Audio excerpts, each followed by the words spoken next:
Good evening. I'm glad to be here with you.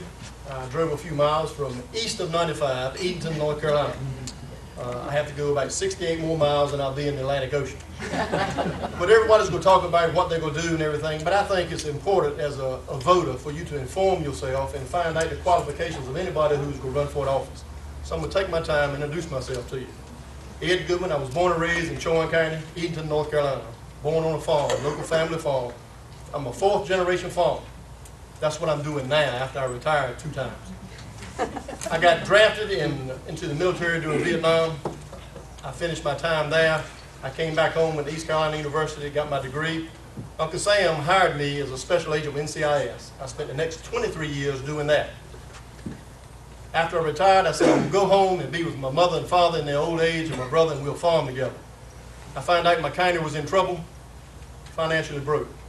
So I ran for office in the year of Obama, and I was the first Republican elected as chairman to the Chowan County Board of Commissioners, and I'm still that chairman after 4 years. The state was threatening to take Chowan County over, and I sat down with the state and said, give us a chance to fix it. It's our fault, let us fix it. So they did. We are back in financial good standing with the state. We have a 19% fund balance now. When I took office, we had -4. So I have 31 years of public service, from the military to the federal government all over the world, carrying a gun and a badge for my country. I raised my hand 2 times to die for what I believed in. Chowan County didn't ask me to do that, and I praise God for it. Because as I get older, I'm getting a little hesitant there, you know. But I think I do have the qualifications, and I'll talk to you later on about my plan. Thank you.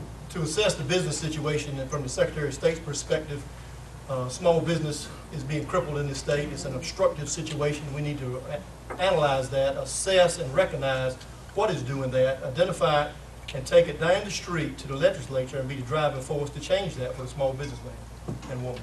The first thing to do is get to work. We have 100 counties in this state. The Secretary of State, the first thing I would do is call every county as soon as I could.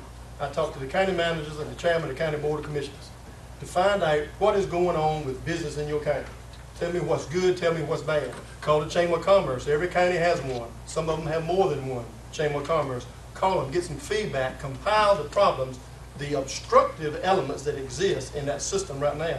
That's the first thing to do. Get to work and attack that problem. The federal government has had a negative influence on the Secretary of State's office in North Carolina. The lack of leadership at the federal level. The Secretary of State's office in North Carolina has shown that same lack of leadership. Case in point, whatever the country does, the Secretary of State's office has done. That leadership void has been negative to us. Ms. Marshall recently was on YouTube. I was looking and Googling and found where she said back in 2008 she was so proud to be a Democrat because they would finally get a chance to turn the United States, the country, around, as well as the state of North Carolina. So that's an example of a very negative influence. If that influence from Washington, D.C. helped turn the United States around, and then that influenced her to help turn North Carolina around, we must have been headed in the right direction to begin with. You always have to plug your website, so Goodwin2012.com. As Secretary of State, 6 things need to be looked at and reviewed to turn that around. The cost of doing business in the state, the business cost, that includes everything, taxes, anything else that you can think of in there. What will it cost a business person to do business in the state of North Carolina? Next is the availability of labor. What is it about labor that will turn a business off away from us? We have to look at the regulatory environment. That needs to be shaken down. We have to look at the economic climate. Do we have a climate for economic growth? What is affecting it, pro and con? We also need to look at the quality of life. These are things that are important to businesses when they are looking to come to a place. Also, the growth prospects. Do we have the potential to grow bigger than our wildest imagination? In my home county, one of the first things we did trying to turn Chowan County